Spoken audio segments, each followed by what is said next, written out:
Is race and racism systemic and institutional in Nova Scotia? Hell yes. Last year, a group representing several diverse communities came together to create a documentary. This is going to be looking at a raindrop in a typhoon storm. Learning how to outsmart their smartphones. These novice videographers sought out thinkers in the community to discuss systemic racism. They called the documentary, What Wonderful World. I see trees of green, red roses too. I see them bloom for me and for you. And I feel people have made statements about systemic discrimination and some people being offended, saying, no, it doesn't exist. People deny there's no racism in Nova Scotia? Yes, what's your view? Tell them come see me. If you are white and speak the predominant language of your community, you probably haven't experienced systemic racism or discrimination. But it touches us all. Parce que c'est ancré. Because it is embedded in our systems, it is harder to detect. C'est beaucoup moins facile à détecter. It's just been prettied up. The whole history of Canada is discrimination. Given that the projects of genocide and enslavement form the foundation of our culture in North America, we should expect that anti-Black and anti-Indigenous sentiments exist in the infrastructure of all of our institutions. I see skies of blue. Inspired by Louis Armstrong's song, What a Wonderful World, this documentary not only helps us all understand systemic racism, but explores solutions that will benefit us all. And I think to myself, what a wonderful world. There is lots of systemic racism within our healthcare system. It's out of ignorance. It's out of, how would I say, a complex of superiority. I hear babies cry. I watch them grow. They'll learn much more than I'll ever know. And I think to myself, what a wonderful world. As so beautifully said by Mark Pilak, the song What a Wonderful World makes a subtle, heartbreaking gesture to all the darkness rapping at its door. In turn, making it just hard enough for you, the listener, to entirely dismiss its optimism, at which moment the battle becomes yours. The first thing I believe that we need to do is to raise the level of awareness. Even though we acknowledge this is the unceded territory of the Mi'kmaq people, institutionally and systematically, the land has been taken by the government and redistributed. That even if everybody's heart tomorrow became pure as the driven snow and there was no racism in our hearts, the fact that the land is distributed the way it is would remain a structurally racist phenomena. The so-called fathers of Confederation, what was that, 155 years ago, designed a country that excluded, was not inclusive. It was targeted for white males. It's just a really big, difficult, sad world we live in, to be honest. Anytime I mentioned racism, people would say in the party, well, do you have someone to back that up? And you can't do it because you're white. And I'm like, look, we're all white here. This is a small caucus of white people. So if I don't bring up issues that are important to people of color and Indigenous people, it's never going to happen. Yes, I think to myself, what a wonderful world. Can you imagine what, say, Canada would be like if when the European settlers came here, they actually respected the people that were already here? Oh, yeah. we'd probably have quite a different world than we do right now. Aboriginal people, they were given the responsibility to be the eye, the ear, and the voice for ones that cannot defend themselves. Out west, they thought we were crazy for making fires in the forest, but it was beyond controlled burns. You could control a burn because then you wouldn't create these massive forest fires, but also there's certain trees that need to be at a certain temperature in order to harvest.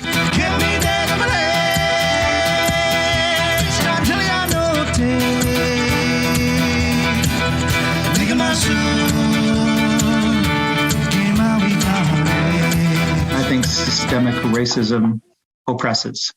It's institutional. It's governmental. It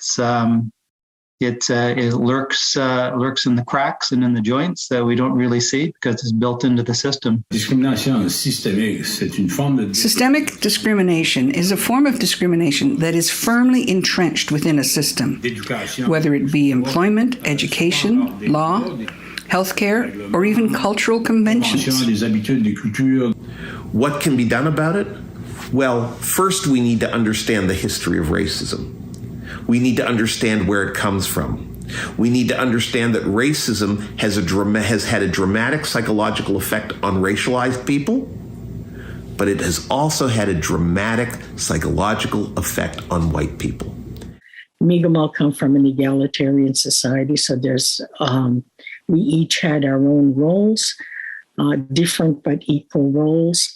Historically, that racism was institutionalized. It was meant to make one group dominant. Racism and discrimination for Acadians often ends up being, for the most part, linguistic. So that's a big thing for me, and I know also for Clara, that want to have a living culture as opposed to a heritage. So in order to maintain a vibrant Acadian culture, it has to be a living culture, and that living culture is tied to language. And the whole white privilege is, you want a quieter room, like farting in a tent. What? I asked them, what's the opposite of love? And they said, opposite of love is hate. And I said, no. My elders told me that. My elders said, no, the opposite of love is not hate. The opposite of love is fear. I guess I would define it as really based on fear and ignorance, that people seem to, they don't understand sometimes that they are even being racist. We're supposed to be in a world of human beings and common sense and love and all this, but there's so much hate. And our babies have got to walk around saying, why can't I be friends with somebody? But as far as the racism part of it, I mean, very young. I mean, people started using the C word, a chink. That was a normal part of vocabulary. It is so blatantly absence of the freedom of choice. It's a different navigation for people of color than it is for, I think, people of the dominant culture. There's no question about it. Those people with the racial ideas are in those positions, and they use that power for the way they've been taught. When my grandfather arrived, there was a Chinese head tax, and that was legislated like from the early 1890s on the West Coast, because a lot of the people who were working in the mines, salmon canneries, saw the Chinese as a threat and competition.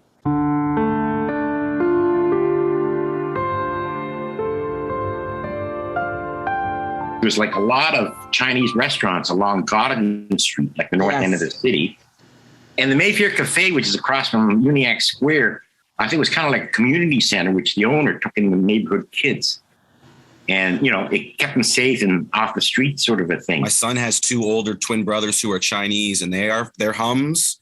Yeah. And I've heard that story so many times, like how the Hum family specifically has such a close connection to the Black community. Knew we needed each other to get ahead. And that was kind of the beauty of that connection. So it's really cool hearing this story from you, Albert, because I've actually heard this story countless times over the last 5 years.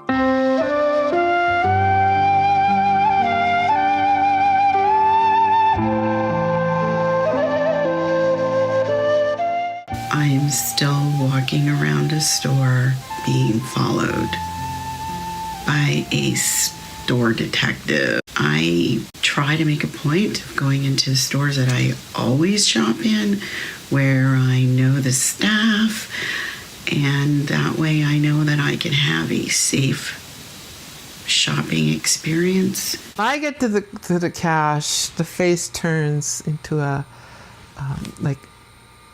it's stoic, no smile, no nothing. And I thought, wow, what happened to that really nice person that I just witnessed? It happens on a day-to-day basis. It's one of those things that I experience it so often, and it's so normalized that sometimes I don't even call it what it is, because it has become just part of society. Like microaggressions, like things like being followed in a store when I'm by myself, but not when my white partner is standing beside me. And when we are dismissing the experience of racism that a black person expresses, that is a microaggression.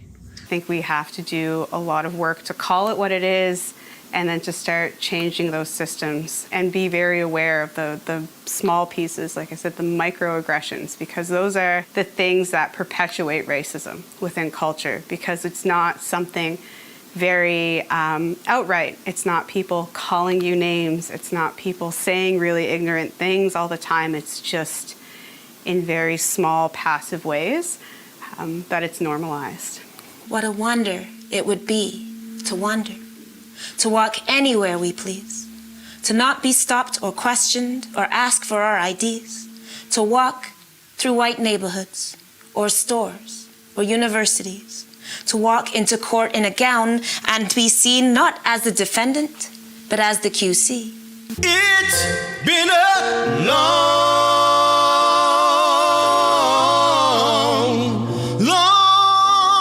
time coming, but I know change is gonna come. I challenge you to walk into a store and just walk around. I want you to see how long it takes before a floor person is on top of you.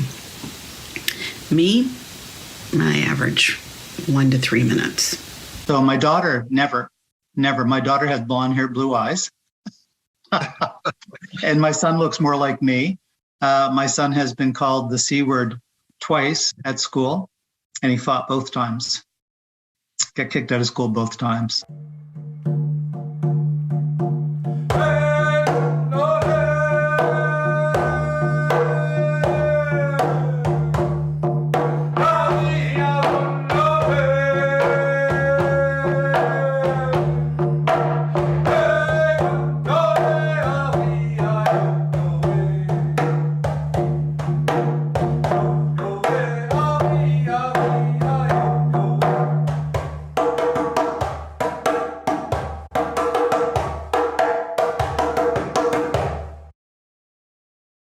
I know I look white.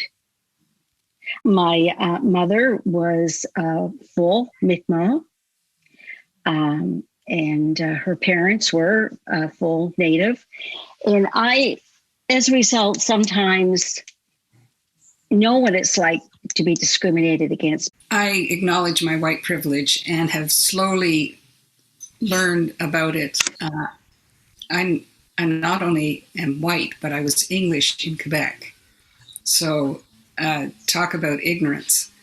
But I see two different kinds of systemic racism and discrimination. One is the intentional one of the people who fear that they're losing their white power. The other is very subtle, and it's through ignorance. We are 21 generations away from Christopher Columbus. Imagine how deep-rooted the notion of people being different is ingrained in who we are as human beings now. But those that resist that are oftentimes said, well, you're a troublemaker, because we're seen as an afterthought. So when the Black community or when the Indigenous community pushes up against that system has a level of uncomfortability, because the assumption is one size fits all. And we know that that's not the case. One size fits one. So when I have these conversations, when people talk about institutional racism, I try to start by talking about, think about what we already have in terms of who has advantages and who doesn't have advantages. So you don't have to use the word racism, just think about advantages and disadvantages. When you look into the darkest night, and all you see is out of reach, don't you lose your focus in the blind. Just stop and think of me. Oh, just stop, say. Just stop.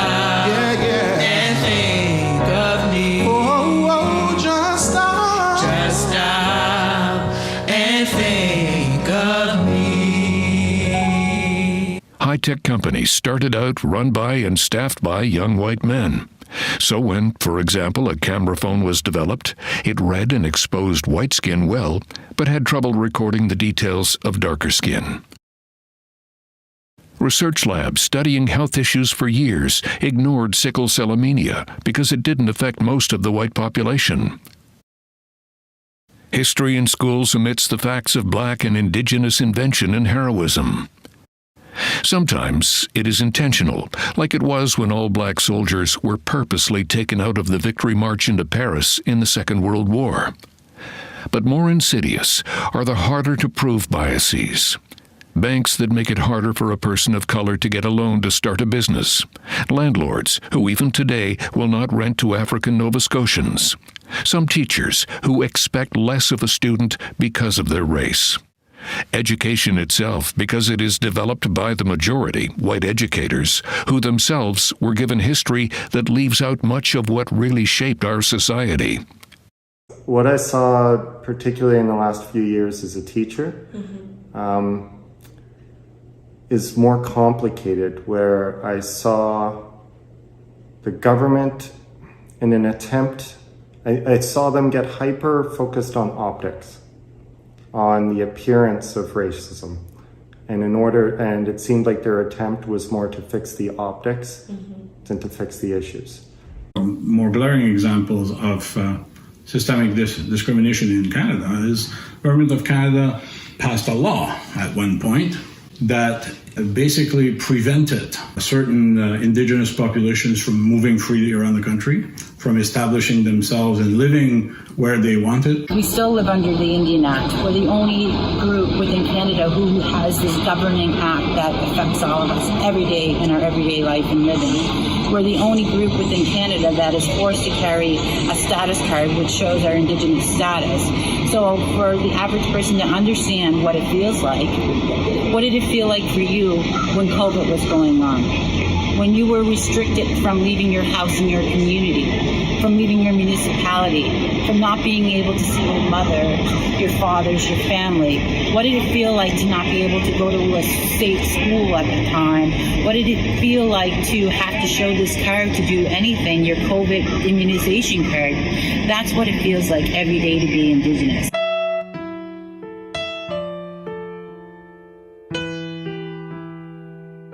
They colonized us and they separated us and they took away our identity. At the time, Europe was all Christian and the Pope was considered the King of Kings. So all the kings answered to the Pope.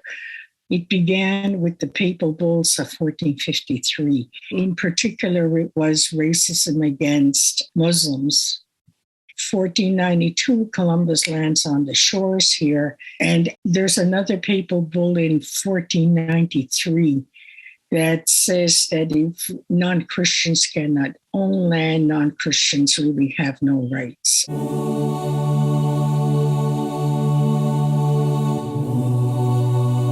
It's been used primarily to support decisions invalidating or ignoring Aboriginal possession of land in favor of colonial or post-colonial governments. It's also shaped how these governments treated and continue to treat Indigenous people through domination and dehumanization, and it gave rise to the myth of European superiority and supremacy. In 1604, the French government tells some of its peasants that they can come to the New World and they will be given land, which really wasn't right because it wasn't theirs to be given because it belonged to the Mi'kmaq people, and they established themselves in Port Royal. For about 4 years, the Acadian people who were law-abiding, their guns was only used for hunting. They didn't kill anybody. They weren't interested. They just wanted their language, which was French, their religion, which was Catholic, and to live side by side with the indigenous people. That's all they wanted. Amazing. I always find how rich everybody's story is. There's just so much content and so much to be admired and so much to be thankful for. And very much. I think that it's such a shame that so many of us don't hear other people's stories. The French and Mi'kmaq were allies. I wanted to get money for an Indigenous cultural center here in Millbrook First Nations. And the minister didn't understand why they were being so passionate about having to get this money. And I said, well, you're from Cape Breton, right? I said, and so you probably learned some like Gaelic songs and dances when you were younger. And she was like, yes. And I said, right. Well, that was taken away from this community. The Indigenous peoples were told it was against the law to do their dances. They couldn't speak their own language. In many countries, it is not uncommon to speak more than one language, sometimes many. In North America, Indigenous languages were illegal until they all but died out. And until recently, the French language was actively suppressed outside of Quebec. In Nova Scotia, what happened, the teachers would come in and instruct the students in French, but all the textbooks were English. That's been rectified with the formation of the Conseil scolaire acadien provincial because they actually run French schools. All materials are in French. It is the language of instruction.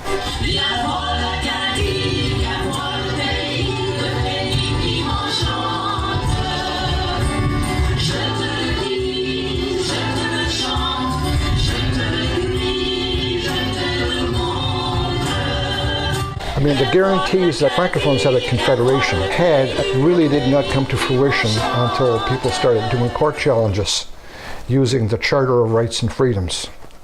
And that's what I call, that is a sort of a structural discrimination because those rights were granted to Anglophones in Quebec, but they were not granted other areas of Canada without somebody going to court to fight for them.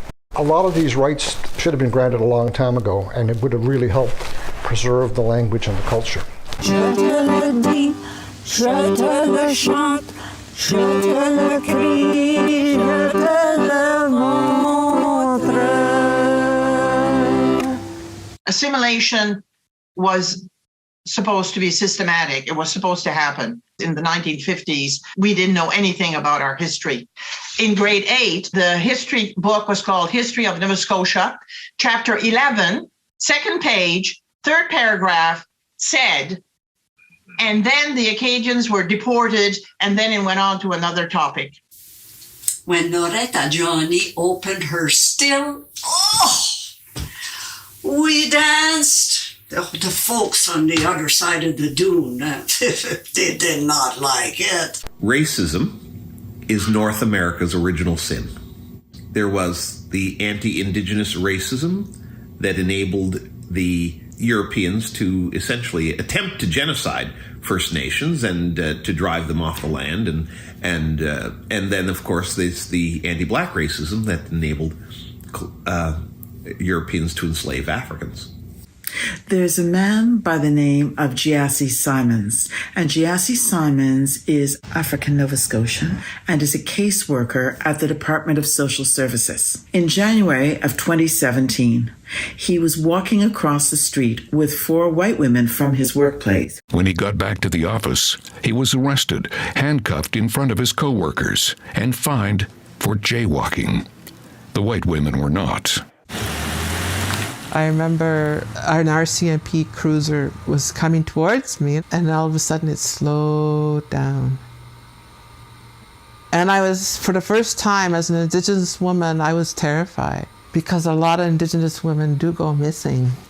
And I have to say that the women that I've spoken to have a lot of fear of the RCMP and the police.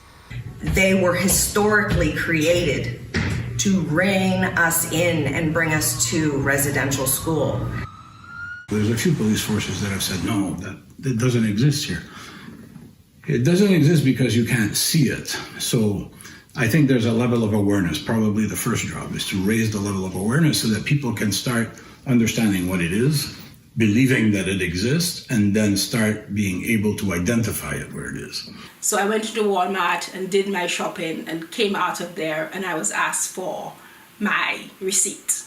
And so coming from the Caribbean, what popped up in my head was, hey, Walmart has a policy when you're coming out of the store, somebody asks you to see your receipt. And so I went home and spoke to friends.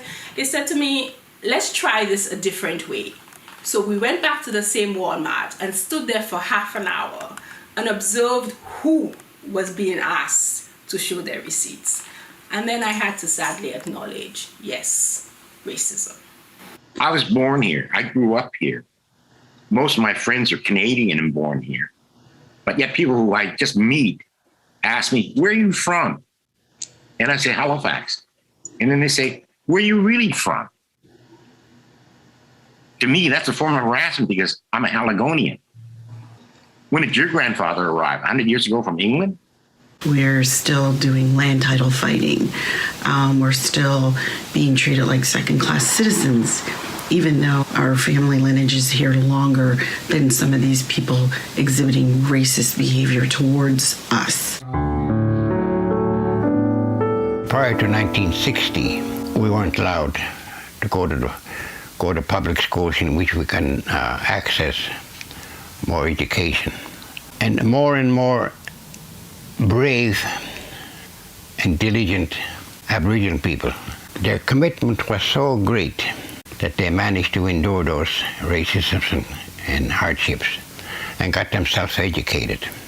Because I work in a university, I deal with people who are doing their research, and I have told them, you're going to have to spend the time to research in an ethical way, which means getting to know the Indigenous community that you're going to be working with. Yeah, and part of that is having an open mind, but it's not about having just an open mind to listen.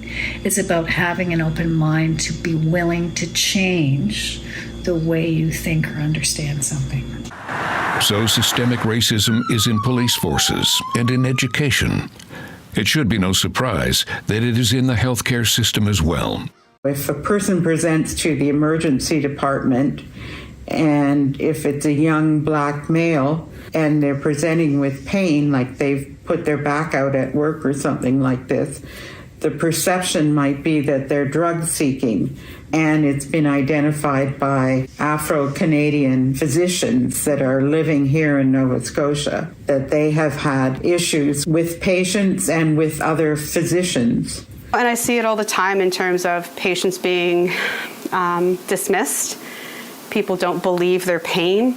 I've had especially Indigenous women be dismissed by doctors and other medical healthcare professionals that say they're having pain. And they say, oh, you're drug seeking, or it's just arthritis. No one ever does any investigations.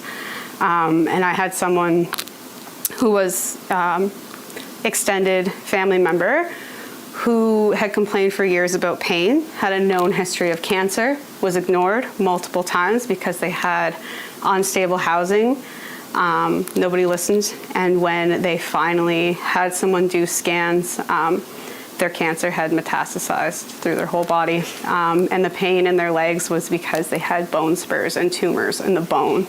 We Canadians tend to look at other countries and tell ourselves, we're not racist like them.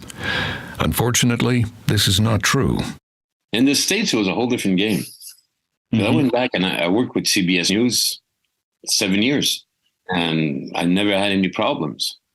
As a matter of fact, I was almost a bonus to the crew. I was 6 feet tall. I was in damn good shape. I spoke French and English. Mm-hmm. That was a plus, especially in New York. So, and when you're traveling around the world, it's good to speak more than one language. We look at the States and talking about very often how bad it is down there. But in a lot of ways, we've got the same thing here. Many white English are not aware of just how prevalent racism is because they don't live it every day like Dolly. If I go to the United States, when I go to every state, if I have family down there, I know we am wanted, we am not wanted, but here, you still got, the mask is still on. In one particular case, there was a young Black gentleman in the writing whose father came to me and said, look, he has applied to the Department of Transportation over and over again, and he was in line, but he's been looked over 3 times, and 3 times white guys have gotten the job. Racism is not an indigenous issue.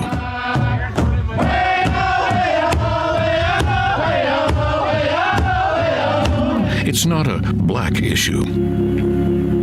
I have walked that long road to freedom.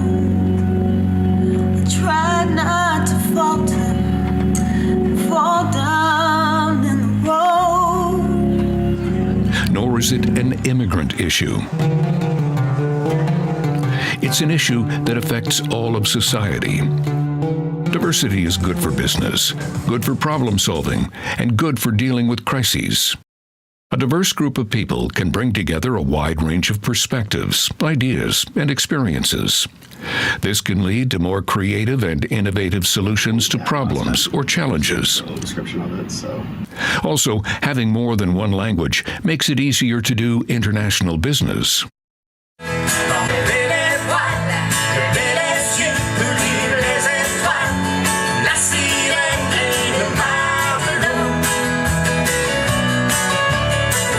Dr. Vandana Shiva reminds us that uniformity is not nature's way.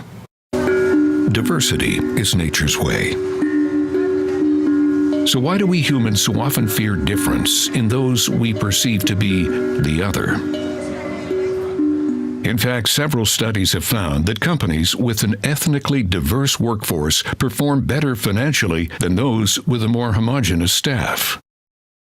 If you own a business and people within your business are racist, it will affect you greatly. Change begins with an acceptance that something needs to change. Research also suggests that diverse teams are more effective. Given that this is the case, employee retention should be a priority. There's no education like working side by side with someone of a different background than yourself. Now, the good news of that is that diversity provides a de facto education. The bad news, of course, is that the racialized person ends up not only having to do their job, but also having to educate their coworkers about racism.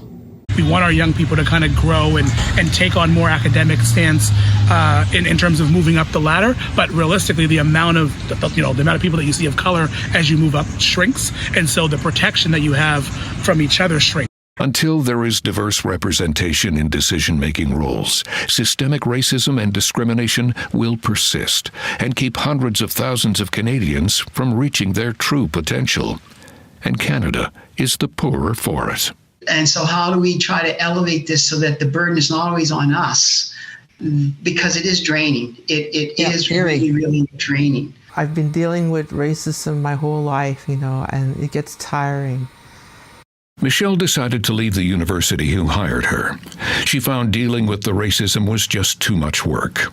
It was a very difficult decision because it was, something that granted me a job for life. But if you don't treat the person in a respectful way, they're not going to stay. And that's been the constant theme with my friends across Canada who work in universities. They find it hard to work in an institution that's not willing to do the work. This self-imposed exile is not my wish. To see myself in a corner where no one can hear my cries, my pain, or see my self-worth. My birth is political, controversial. Yes, this land is my land. Your sense of entitlement does not give you the right to insult me with words forced upon me since birth. I don't wear my culture daily, I live it. I don't hide my culture, I feel it. And I told him if that's the way the company viewed people like me, then I really wanted nothing to do with what is going on there. Ron was headhunted from the UK for his education and skill. He was a valued employee who ran an excellent department. When he left his position, having felt repercussions for speaking up, the replacement mishandled the department so badly that now the company is being sued.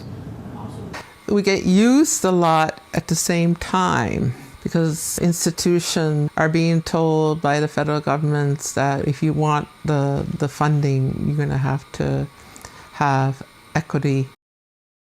I'd call him up and I'd say, hey, any work happening? I said, oh man, we've been so busy, we didn't have a chance to call you, Nick.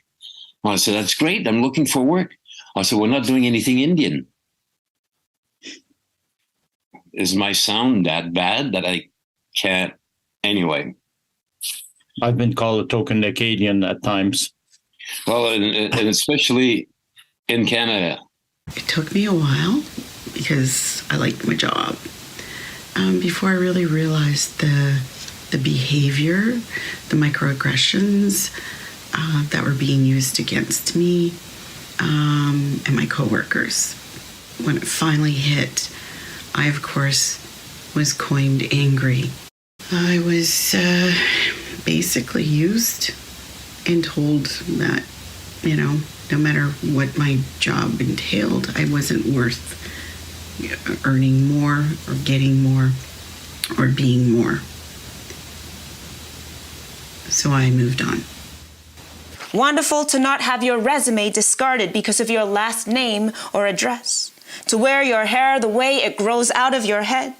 To wear a turban or hijab unmolested. To not have your death excused because of how you dress. Wonderful to thrive and bloom. To not have high blood pressure because of stress. Wonderful to be alive. Those who have not experienced systemic racism sometimes don't even know what it is. I've taken the time to stop and rest for a while and look back on the valley below. But I dare not linger, for my walk it isn't over. So many miles left to go. So when I first wanted to introduce my private members bill, an act to address environmental racism, they had a big kind of argument about what is racism. Wonderful to be believed. Wonderful to not die of preventable disease. No garbage dump or toxic waste in your streams. Wonderful for your elders to live out their lives on their own property. Wonderful to be free. With racism and discrimination so deeply embedded in our culture for centuries, how can we turn the ship around? We all have a right to grow and see ourselves and our children progressing through life in the way that everybody else progressed through life. So what do we do about it? For starters, I would talk about democracy. A lot of people point to the United States as a model of democracy and a republic, but that is modeled after the Haudenosaunee government, or what people call sometimes the Iroquois Confederacy, but it's the Haudenosaunee Confederacy. And it was the founding fathers of the United States, Benjamin Franklin in particular, who studied the government of the Haudenosaunee and saw how it was run, that it was that government of the people, for the people, by the people, which he adopted for the United States. And I have to say that my success, I can give you a load of people and you'll say, gee, her people were diverse. Absolutely they were. And we need to work together. There has to be some way of making sure that the police are not just trained, but there's somebody watching the police to make sure that the interactions are correct. We understand you can't always be culturally safe because it is hard to be aware of everybody's culture and everybody's backgrounds. You definitely can't be culturally competent because there is no way to possibly know everything about every person and every person's individual culture. But we can be culturally humble. We can come into spaces knowing that we don't know and being okay with that. And being okay telling people, I don't know, but I'd like to do the work. Because it's okay to not know, but then you have to take responsibility for your ignorance. And so to do things like going to workshops, going to talks, doing things where people are being compensated for their knowledge, for their understanding, their expertise, and also valuing that expertise. Because a lot of times, especially with Indigenous people, our knowledge base is devalued because it doesn't necessarily fall into the colonial construct of what valuable education is and what valuable knowledge is. So I think the biggest thing is people just need to be okay not knowing and then do the work to fill the gaps and not expect the marginalized groups they're dealing with to do all the heavy lifting for them. Until we are at a level where any task is good enough for anybody, we're not going to be moving away from racism. We're not going to be moving away from barriers. When you look at the hierarchy in the administration, you still see that most of the administration is Caucasian. I find that once people start working together, everyone gets to know each other. In the same way that we're across the province and we're getting to know each other, and I would have to say really like each other. Yeah. But we don't know each other, so we don't understand other cultures because we don't have that interaction. To reach those targets, I would say it should be us or that particular community who are the ones to determine whether or not those targets and needs have been addressed from within the community rather than top heavy from the government down. So it's gotta be all of us in the different ethnic to actually come up with that, and and then you can get a good quality product. Just dedicating time as a management team to look at your policies and take a first crack at, well, what do we think could be racist in here? Become more engaged in municipal government. I become a member of Outreach Committee, and eventually I become a Diversity and Inclusion Officer with the department. There's too many commonalities between us, too many similarities, and rather focus on a couple little differences. And if everybody could do that, use their mouth and be kind to one another, what a different world we would live in. Put your ego aside. Ask the question. You may not like the answer, but let's start somewhere and have a meaningful conversation, and maybe a friendship will come out of it. Maybe a learning will come out of it. All of the panelists agreed the only solution is education, formal and informal education. But most education decisions are made by white people, so a lot has to change. Education's everything, but not just formal education. It's, it's the education we get from our parents. I think the number one thing that we get, that we learn from our parents and the people that are close to us. When you think about your favorite teacher, do you remember what they taught you, or do you remember how they treated you? My favorite teacher always treated me with the utmost respect and made me feel like a human being. I've given presentations to organizations, and they've walked out of the room. Once again, they said, we've never known, and cry. I don't think that the conversations should always be about people of African descent or people from the Indigenous community explaining what this is. I think it should be the reverse and say, what does whiteness mean to me? And how is my whiteness impactful to making the society either good or different?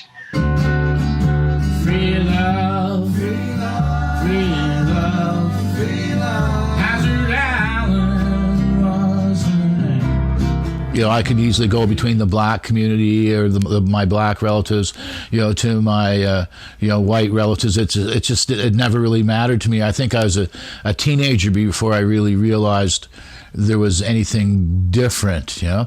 The first step is to give power to those who have historically been silenced. When I started teaching, if you graduated 40 to 45% of your Mi'kmaq students, you were doing okay, because the system was not made for Mi'kmaq students. Now, the Mi'kmaq run their own schools much more successfully. And since they've run their own schools, their graduation rate is 89%. In the words of Elder Dr. Albert Marshall, when we walk together in a good way on Turtle Island, we learn we are all connected. We are never alone. We need each other. Mauikwik. Together, we are strong. The emerging leaders in Canada see it more clearly than I might have seen it when I was there. Mm-hmm. So they are engaging in conversations, which is very positive, I think. Right now, I somehow got the opportunity to make things right. And that's with the University of Montreal. I'm now the elder in residence. The best way to reduce systemic racism is talking. But when we share a meal together like this, it really brings us together. I think as generation by generation goes through, it gets better and better. My son, for example, he's 17 years old. His buddies or his friends and stuff that are transgender or trans different or whatever, they're just whoever they are. The solution is love and compassion. You can't transform with hate, but I do know you can with love. You cannot hate someone that you really know.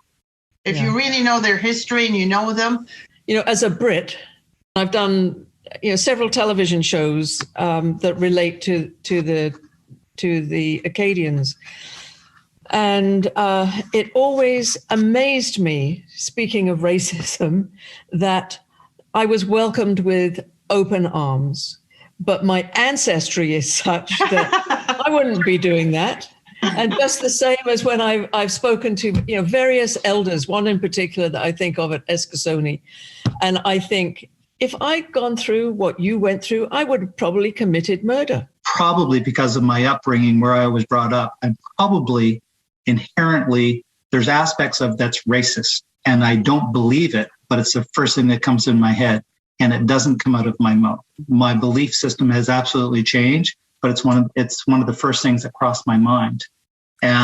So I use that statement by Shiraki Hale. I said, I say to people, don't let your first thought be your last thought. So love and compassion. And when you embrace that wonderful gift, then there's no very little chance you will abuse any life.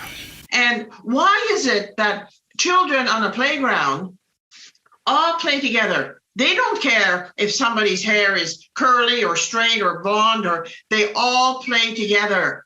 And what happens between the primary grade and grade 12? What happens to those children if it's not coming from home, from the government, from all kinds of different sources that are all related to racism and discrimination? Let's stop fighting and do something creative. It's about caring. It's about remembering that we are all important. Do I treat everybody with respect? Do I, no matter what is going on, do I keep that person's dignity intact? Enemies of humanity are paternalism, are racism, colonialism, power, materialism, and that whole attitude, I think, of I'm just here for me. We forget we're here together. Remember, we all had that fabric, whether we were religious or not, we all came into that fabric of right and wrong, and we all touched that fabric. I don't know if we have that anymore. Again, it begins with education of our children and education in the schools, because we've gone from one extreme, which is indoctrinating them into a religion, to giving them almost nothing at all. We teach their minds, we work with their minds, we work with their physical selves. What we don't work with are the emotional and the spiritual. Young people have taken a stand to stand up for rights, regardless of whose rights they are. They do stand up. My son is like 6, and he comes home and tells me these stories, and I think to myself, go young people. That being said, if we don't start changing the system, they're still going to be going into a system that still exists. Wayne said that it can't just be like a once and done kind of thing. So it would have to be a continual exchange, and just sort of making it, building up a momentum or a critical mass where we can start to see a difference. If you see systemic racism happening in your workplace, anywhere within your community, call it out. There's a quote I love. It's a quote from Chief Orville Lookenhorse. He says, "We are in this time and in this place to personally change the course of humankind. Do you think you were put here for something less?" I love that quote. And I think that's what we need to teach our children, that they are here for great things, but that they can change humankind. It can be daunting to try to change attitudes. Some of those in authority see equality as a loss of power rather than a gain of resources. But while we struggle to change things at the top, let's look at the growing potential to see things differently that many of our youth embody. Maybe it is the next generation, because they said 7 generations. We talked about that, and 8 generations. So we're the 7th, but the 8th are making the difference. I don't want to see a world where that stuff goes on forever, you know? And I think if everyone starts to believe like that, it can most definitely happen. What makes you two different from each other? I